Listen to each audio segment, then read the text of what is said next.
Good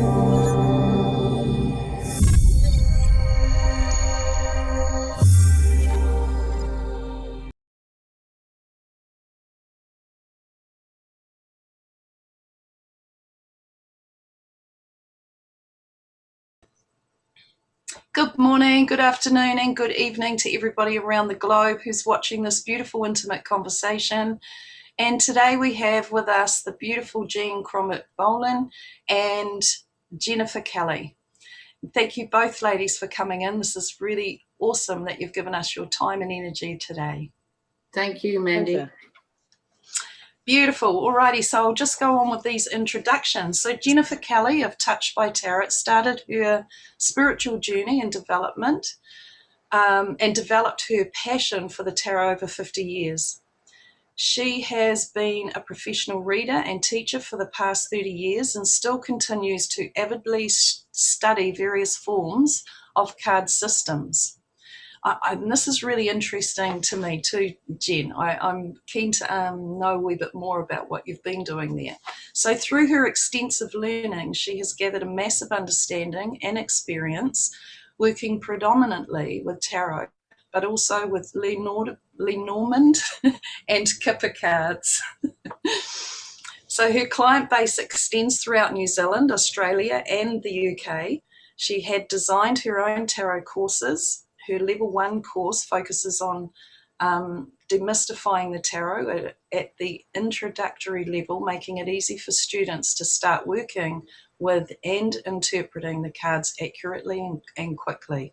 She also offers more advanced workshops, including Meet the Royals, which is dedicated to unraveling the complexities of the 16 court cards.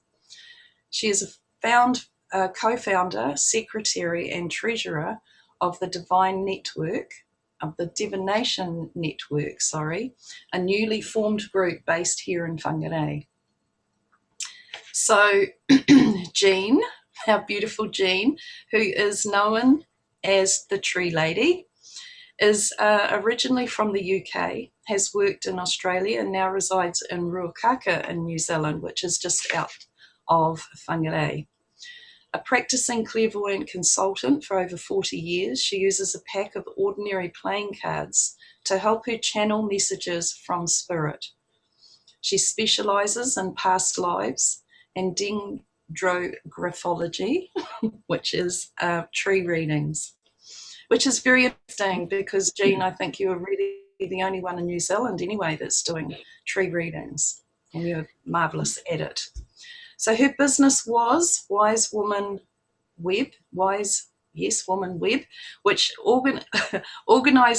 expos and fairs in the North Island, New Zealand. She retired from this in 2006 but still travels throughout the country attending expos and festivals. Beautiful. So thank you, ladies, again, as we said. And so would you, either of you two, like to add in anything else a wee bit about yourselves at all? Well, as they've probably picked up from the dulcet tones, I'm also from the UK and came out here in 1971 with my husband, and love New Zealand. We have one son who is also here in New Zealand, and so very blessed living in Waipu. Beautiful, beautiful. I didn't realise actually, Jennifer, that you were living up here, to be honest. I thought you were an Auckland lady. Auckland until 4 years ago when we moved up to Waipu. So we got out of Auckland to enjoy a more relaxed lifestyle, I guess. Beautiful. It's a beautiful area anyway. It is, isn't it? It is. It's gorgeous. And Jean, what about you? Well, I might be appearing a little bit on the tired side because I've just come back from a show in Hamilton that was a day show, so drove up yesterday, did the show and drove up. So the bit about being retired is, well, I don't think you can ever retire as a clairvoyant. And yeah, Jennifer and I were talking the other day actually and said we got 100 years of experience between the two of us. Yes. So we just keep going on. And yeah, I travel a lot, and I really enjoy meeting different people from different parts of the country, really, because they are so different. Even when they're coming for readings, they're different. Yeah. So yeah, and I came over from the UK in 1973.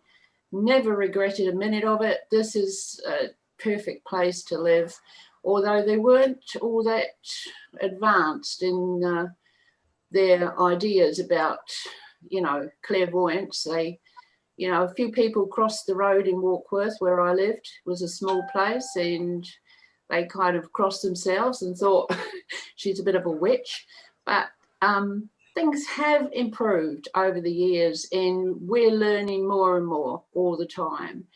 And things are advancing for us as well as for other people. So I'm really pleased to still be healthy and, you know, happy enough to be able to carry on doing that and traveling as much as I do. So it's always interesting. It's always another thing to learn. Absolutely, it's beautiful. And isn't it just lovely being out there with everybody, like actually meeting all the new people, and the energies are very different, and it's just a good experience. It's great. Yeah, I love the Expos too, Jean. And we've been doing these together for many, many years, haven't we? We have. It's been wonderful.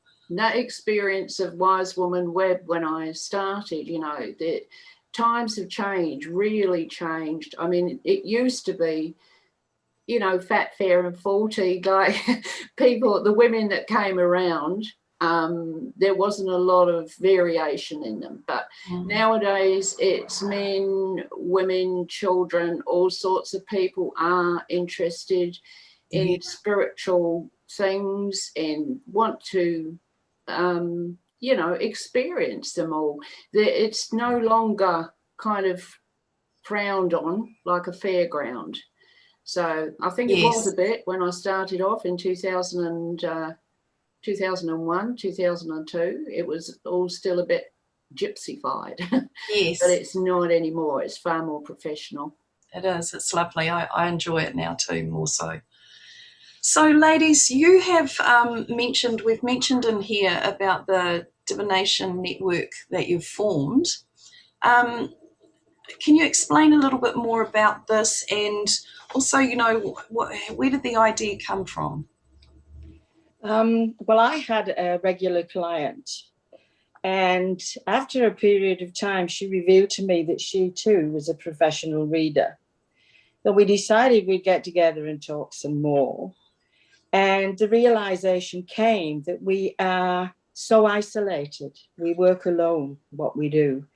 And just the two of us talking and chatting and sharing, we realized that we were missing out on so many opportunities to learn, to share experiences, and to aid our development. And so we decided that we would try and progress this idea further.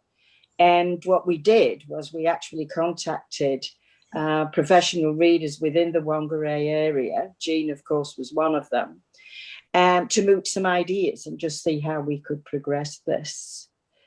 And over a period of time, this was way back in 2018, of course, COVID sort of put the blockers on everything.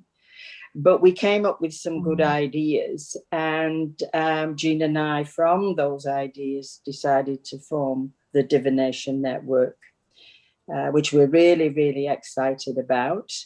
And we feel that we're just at the bottom rung. There's so much further that we can take this. We're very passionate and very excited about the potential that this offers.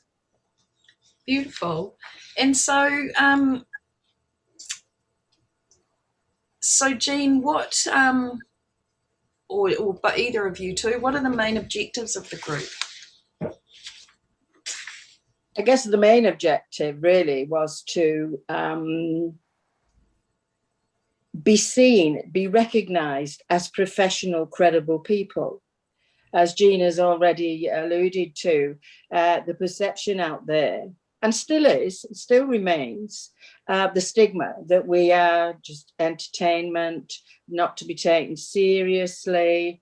In some corners, they even think that we make a lot of money out of it, which we don't, as we all know. But of course, we're not in it for that. We are there because we want to help and assist people. And yeah, the main... I'm probably going off track here a little bit, but it's also our intention to pass on our skills and expertise and encourage others to embark on a spiritual journey. And it's open to people that's just, that may be readers themselves, or it may be just people that's got a curiosity about a spiritual path. And what we are trying to do is to inspire, which interestingly enough is our tagline, but it's to inspire people to look into this and to see it as a credible and worthwhile service. Right. Beautiful. Yeah, it's all about encouraging people to develop the skills that they've got. And sometimes people have intuitive, and they're quite powerful people, actually, but they don't really realise that. So on that sort of second level, we are trying to encourage people to talk to each other, discuss it, and in a safe environment, you know, where no one's going to say, well, you know, what is that? We're all pretty kind of normal people, although society looks on us as a wee bit different, but we are actually just ordinary normal people going about our everyday lives. And so it's about dispelling that perception too, that we're untrustworthy, you know, fraudulent, slightly mental, although, you know, in every profession, every walk of life, there are some people like that. But we're just part of it. You know, if you get a fraudulent medium, everybody knows about it. It's like having a policeman, you know, that's supposed to be trustworthy and he's not. It makes news. Yes. The ones that aren't fraudulent, the ones that go every day and do so much for people mentally as well, you know, we are kind of like a counsellor in a way, but we're not trained in that way. But yeah, there's a lot of good out there being done, but they don't seem to focus on that. And a lot of people do. If you say I'm a medium or I'm a clairvoyant or anything of that, they expect you to be wearing a headscarf and have the big earrings, you know, and the crystal ball is in your purse kind of thing. Yes. And I think they could pass Jen and I in the street and not know what we do. But it's trying to elevate who we are and really be proud of who we are as well, because if you get a lot of negative feedback, you know, you tend to hang your head a bit and be frightened to say to people. And we don't want people to be frightened to come out of the shell and to trust their intuitive powers and to learn. So we're trying to say, you know, we are a safe group to belong to. You can talk about anything, and we want to share all the knowledge we've got, and we want to share the knowledge that they've got too, because even though some of them may be starting off, they might know more than us. You know, there's always something to learn. Yeah. So it was really to share knowledge in a really safe environment as well. Yeah, that's beautiful, because I was just saying, well, we were talking in another intimate conversation about healing, and that, you know, it really requires a safe space. You know, when we're in that safe space where you automatically open up to what you are, who you are in it, and allow that vulnerability, really, if it requires that. But so, Jen, we heard that in here that you're the co-founder or a co-founder and secretary and treasurer. So, Jen, what's your role in this? Well, my role is really PR, and with the experience that I had from Wise Woman Web, you know, that's put me in good stead, because I'm the one who organises kind of workshops and kind of finds event places, do the advertising material and things like that, because that's what I enjoy doing anyway. But most of the time, Jen and I work very closely together, you know, and we just bounce ideas off of one another. But yeah, I think it's mainly the PR and connecting with people and networking is my thing. I just prefer to do that. Yeah, and you do that really beautifully. Absolutely. And so what about you, Jen? Are you, other than those roles that you've already mentioned, what will you be up to? Well, I guess I see myself as the glue. I bring everything together. So I manage the website, I do the communications to our members, I do the presentations, you know, PowerPoint, use Publisher, all those sort of things. And I coordinate the newsletter. That's the other thing that we've just kicked off just recently. We're sending out a newsletter now. I do the brochure design and, as I said, general communications to the database. And I'm also the treasurer. So anything Jean doesn't do, I do the other, you know, pick it up at the other side of it.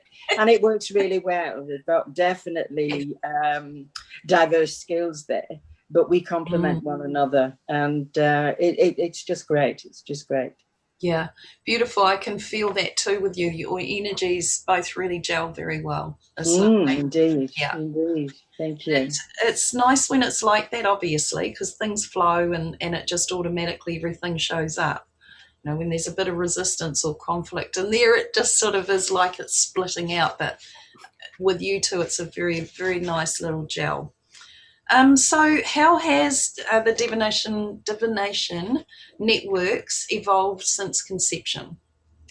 I guess we've covered a little bit of this because we've now got a website that we funded ourselves, and we've also brought in a graphic designer to help us with the logo, the design of which was a conception brought about from the focus group. And with that, our tagline. We've also established our code of ethics and determined the values of the network.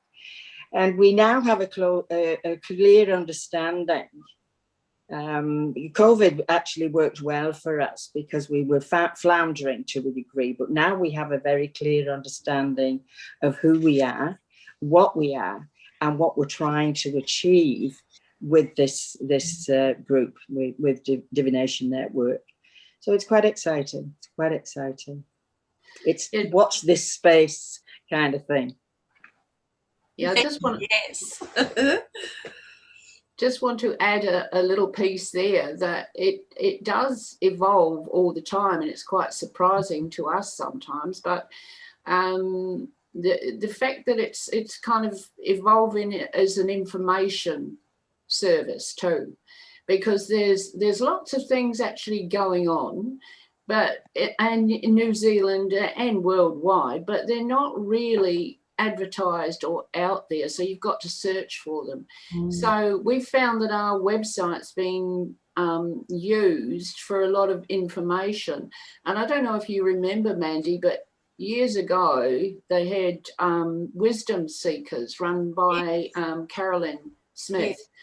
And she was doing that kind of work, putting a whole dictionary kind of people together so that you could contact them, because we found that a lot of people, you know, they don't know of these events going on or even people to go to.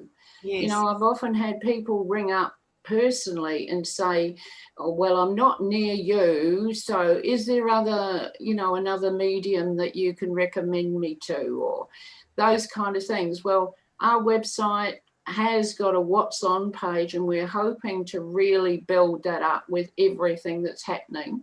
Beautiful. around the country, so that people can just go in there, have a look and see what's in their area, you know. And for a long time there's been spiritual churches and things out there, but they've done a very plain list. You know, you know the speaker, but there's nothing about the speaker or anything. So it really, I think, will develop into a strong information base website too.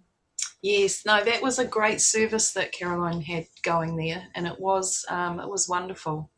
And there was the old Rainbow Network too. That was the theme, you know. And of course, we used to have the magazines and everything out there that told us about what was going on and interviews with people, but we haven't had those for quite a number of years. So you, by doing this, is starting up a similar thing. And I think it's, you know, getting information out there and giving people a choice.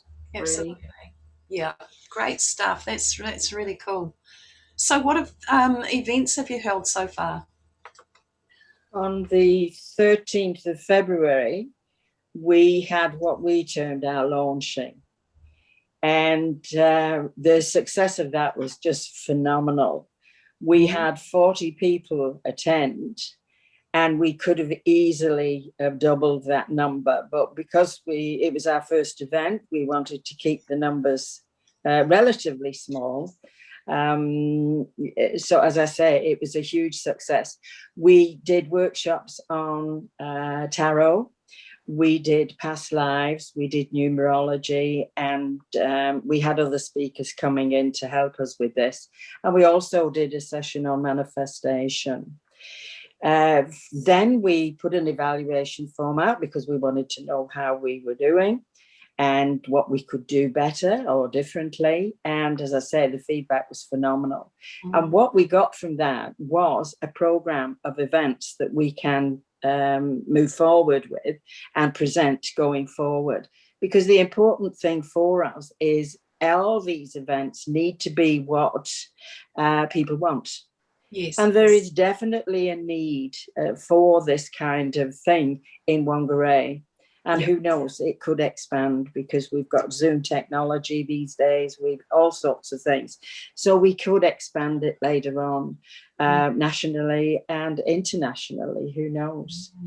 Also, from the event, we launched our membership program, and we've 2 levels of membership. One is for professional readers, and the criteria for those members is quite different because, of course, credibility is everything.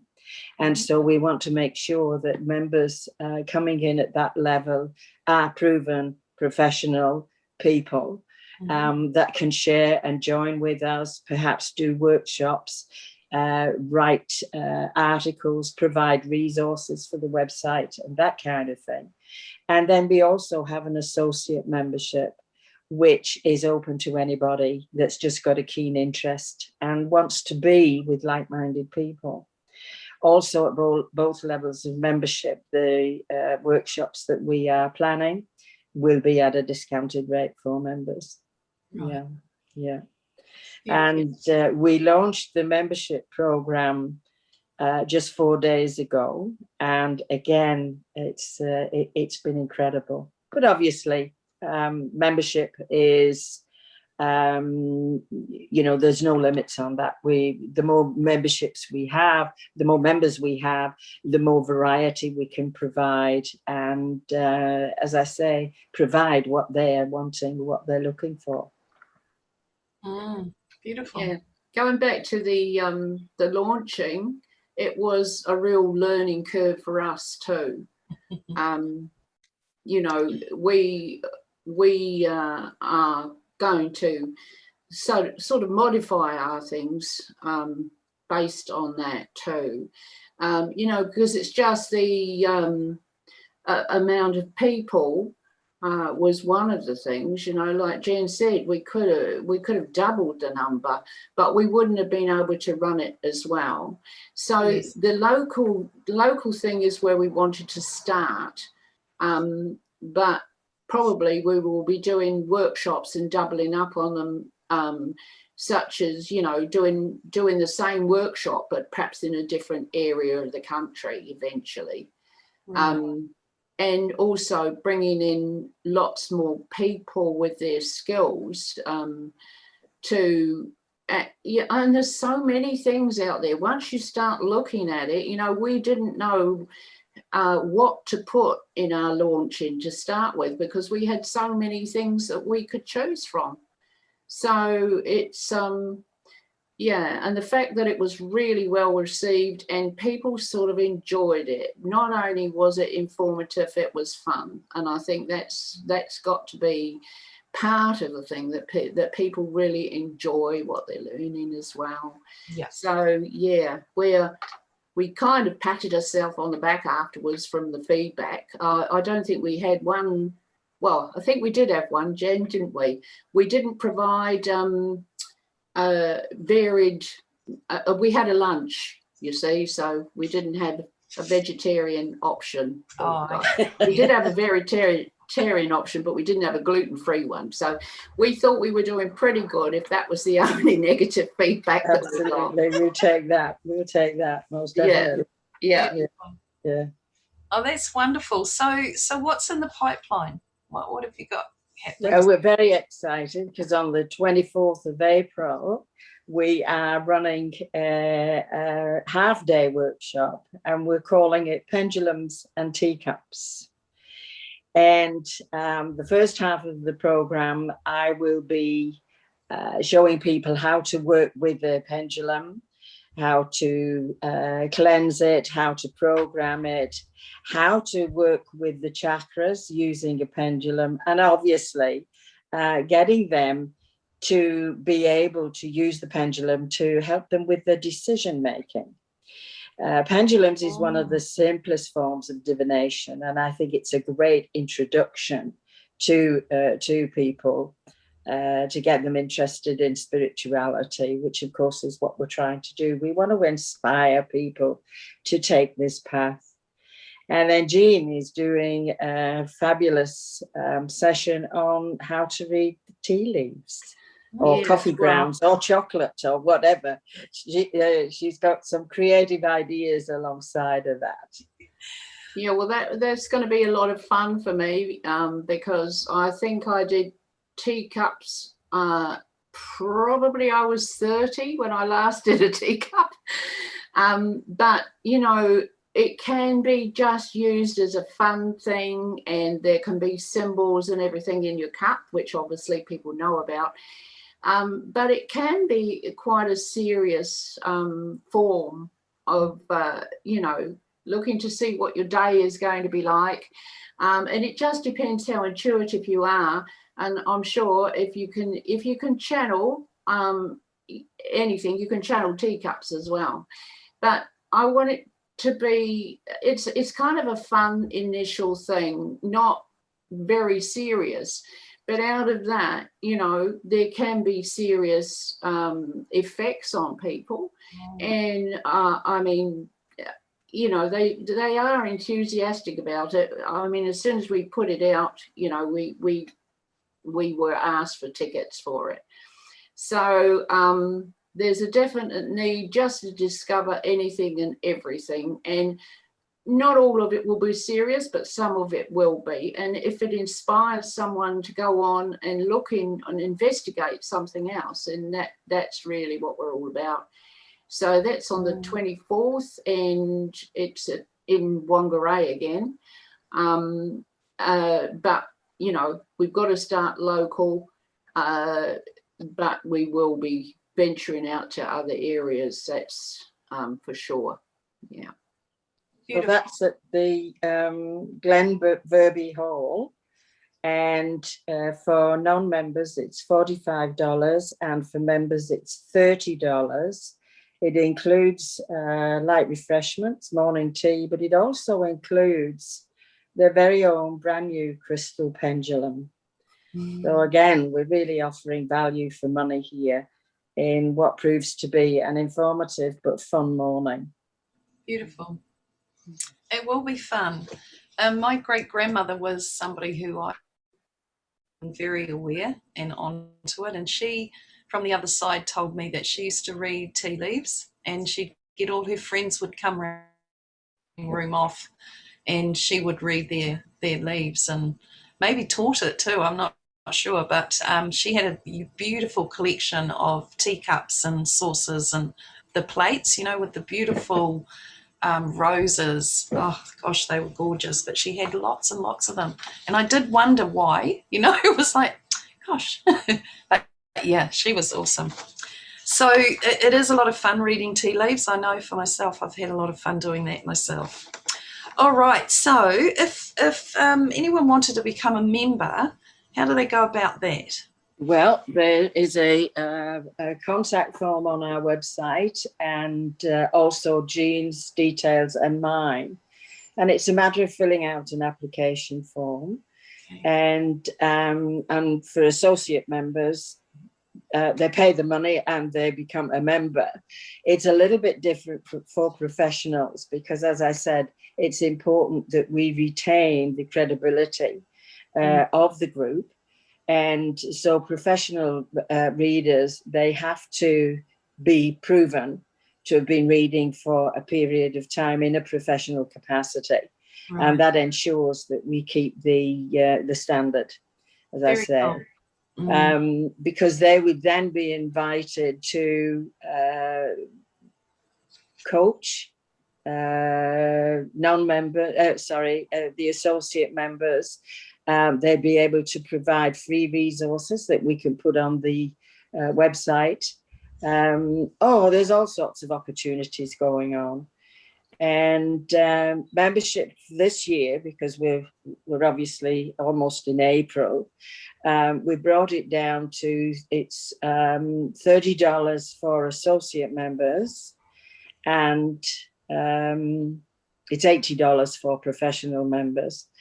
Professional members, though, also get business cards, a set of 250 business cards with the Divination Network logo on, and which they designed themselves. It's just we have that input, so that they're recognised as being part of this credible group.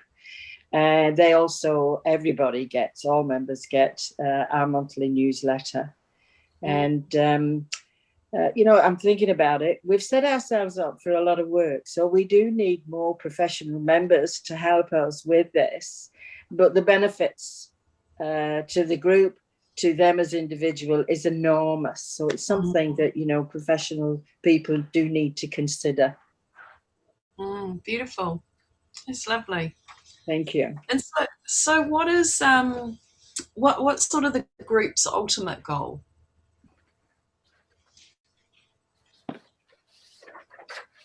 Let's see. Well, part of it we've already. I think we have. That's why I'm struggling talked about it. Something new.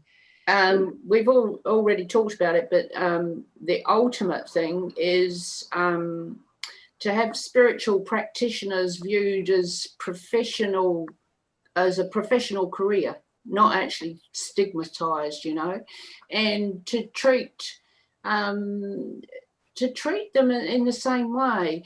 It's kind of weird because people will ring up and make an appointment, for example, and 5 minutes before their appointment, you'll get a text saying, "Oh, sorry, I can't be there," Whereas if it was they were making an appointment with their doctor or their lawyer, or even somebody out there to get their car fixed, they would not do that. So our ultimate thing is to make it more acceptable as a profession. And it's to expand nationally and internationally as well through various media to enable them to learn and grow at whatever stage they are on their journey. So, it's kind of, it's a big job, that one. Yeah. And we're not going to, we know we're not going to change it overnight, but we'll do everything we can. And, it's, when Jen was talking about members' credibility, that's the actual basis of it, that we have to make sure that we have people with us that have got those values and are going to expand on that and push this cause forward.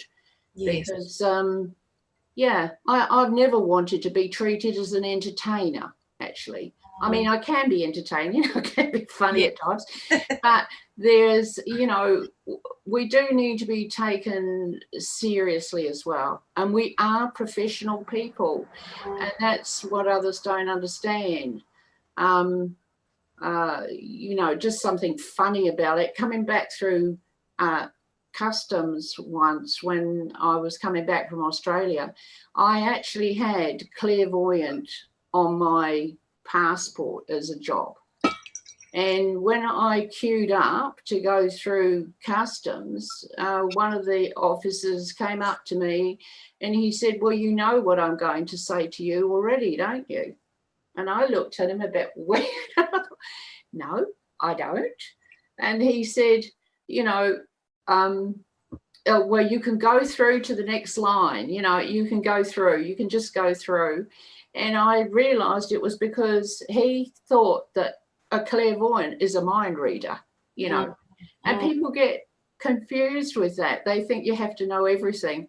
And sometimes when I've said to people, can I take your phone number just in case something occurs, they think she should already know whether that's going to happen. And we don't. We're not infallible. But to bring it up to a more professional level rather than a joke, I think that's the main aim of us. It's to eliminate the stigma, I think, that's attached to the work that we do, and to be acknowledged for providing a credible service for those seeking our help. Yeah. I know for many, many years, I found it difficult telling people what I actually did. I do the Expos, so of course I've got known through those, but meeting people in a social sort of capacity, I'd tell them anything rather than say that I was a tarot reader, because it's, when I'd done it, you could see people's eyes glass over, or they'd step 3 steps back.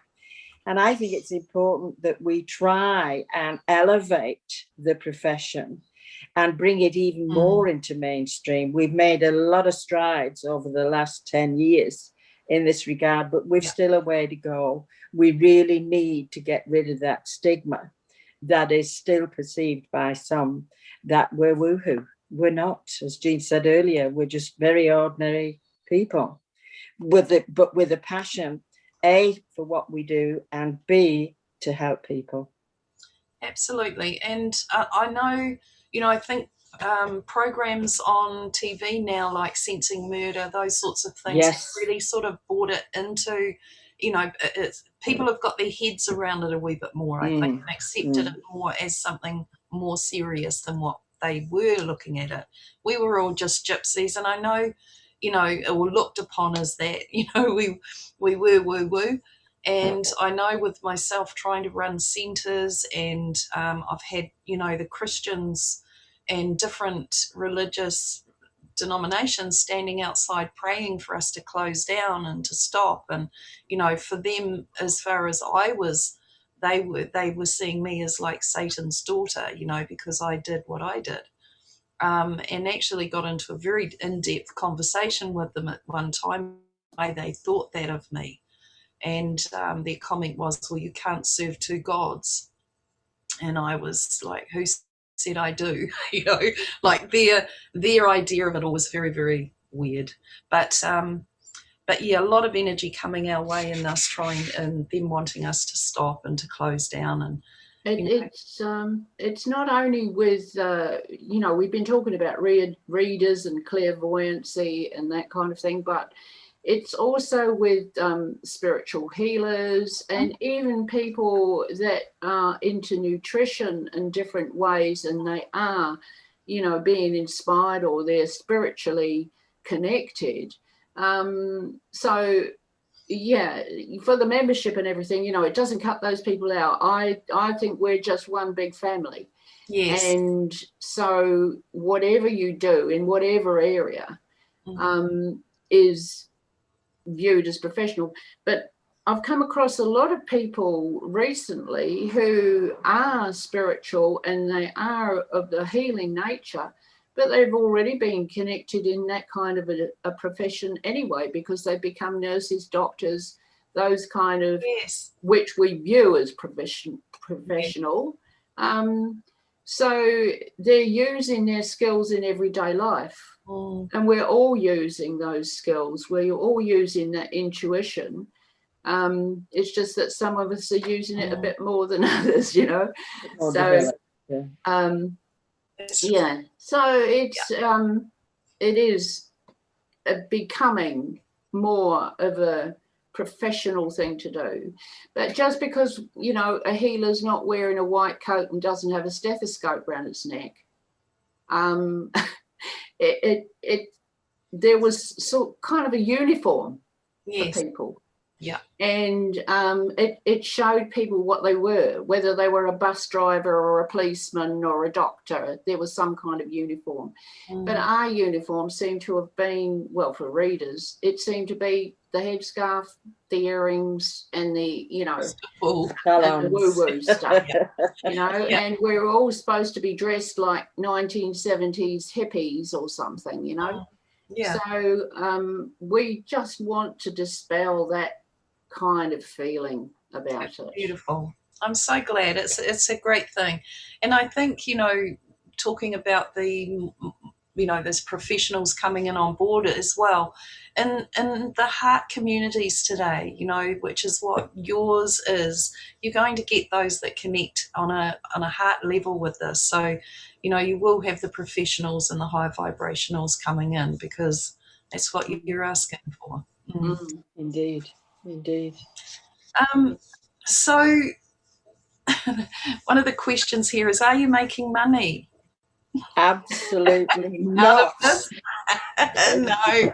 And you know, we both offer our services. All the work that we've talked about, all the efforts that we've put in to date, it's all done free of charge. We don't get anything out of it whatsoever. And of course, the events that we're planning and that we've done in the past, we haven't taken a cent for personal gain. Everything goes back into the group. And of course, what we're intending to do, obviously, we've got ongoing expenses. We've got the website, we've got stationery, we've got this, that, and the other.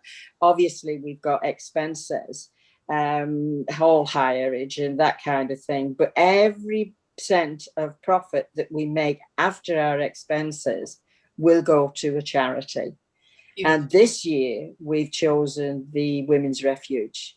So at the end of the year, rather than give them dribs and drabs as we're going, what we'll do is we'll collect it all.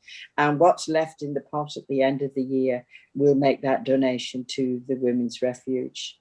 So we feel that it's a win-win on every level. The only ones that are missing out is Jean and I, because we don't make any money, but we're not in it for that. We're not in it for that. You know, on another field, we've always done our own businesses anyway. So it's yes, I say I'm supposed to be retired, so I'm not supposed to be doing anything, and it really does get us out there to meet people and not be insular, you know. I don't mind actually doing this, and I'm not a teacher, but I don't mind sharing my knowledge, and I think that's what it's all about, really.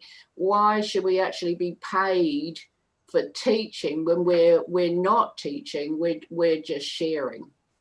So yeah, and it's funny, as soon as you say you don't want to make any money, the money starts pouring in. I'm not quite sure what happens there, but so hopefully we'll be able to you know, to give Women's Refuge a nice bit at the end of this. Beautiful. And as Jean said, outside of this, we each run our own businesses with activities that do not sit under Divination Network, and therefore we'll charge for those. Yes. you know, but we'll make it quite clear what is under the umbrella and what isn't, so that people are quite clear whether it's fundraising or whether it's a service that we're providing as independent providers. That we do, however, both of us commit to offering great value for money and offering our workshops or readings, whatever we do, well below what other providers might be charging for something similar and of the same sort of quality. Beautiful. Well, that's lovely. So we're, with this Intimate Conversations, we're also running a live of you two beautiful ladies, and what you were going to share for us in the live is that you were both going to do open readings for those who come in to the platform. So that will be advertised with this link when we put it out there, and this is going out before your workshop on the 24th, so that hopefully it will generate a few more coming in for you as well. And then after that, I would like to have you back individually to be able to go over some of the gifts that you both have in your journeys and all of that too. So it would be great. Oh, that'd be lovely, Mandy. Thank you. Beautiful. We'd love to. Thank you very much. Awesome. Thank you. So thank you, ladies, so much for coming in today, and all the very best with the Divination Network. And as I said, when this link goes out, all your information will go with it, so that anyone who's interested can get hold of you and come in as a member. So is there any final remarks that either one of you would like to make before we leave? No, just thank you for giving us an open platform to talk today and ramble on a bit. I love the idea actually of intimate conversations, because some of us, we don't get together to talk enough, do we? No, we don't. We absolutely don't. And a big part of this for me was that these, the ones like ourselves, are pioneers. You know, we've been in this, on this mission for so long, and now it's coming to us a wee bit easier, because there's so many more that are awake and conscious of what we do in a very professional way, all of us, and we're starting to really find the flow in that now. You know, so it's a lot easier, but it's been a long road for us pioneers, and I felt like, again, with Intimate Conversations, it was about reintroducing us all over again, because we've been sitting in the back rows for a little while, having our own internal processing and clearing and doing all this that we needed to do to upgrade ourselves also for this new energy and time on the planet. So it was time to bring everyone back in again. COVID's actually given us gave us time anyway to think about things and to actually put it out there, where we could have rushed into it. So I think that's general too. You know, it's not all bad, the things that have happened. No, it's great, isn't it? Yeah. It's made us look in other areas and use other forms of communication as well.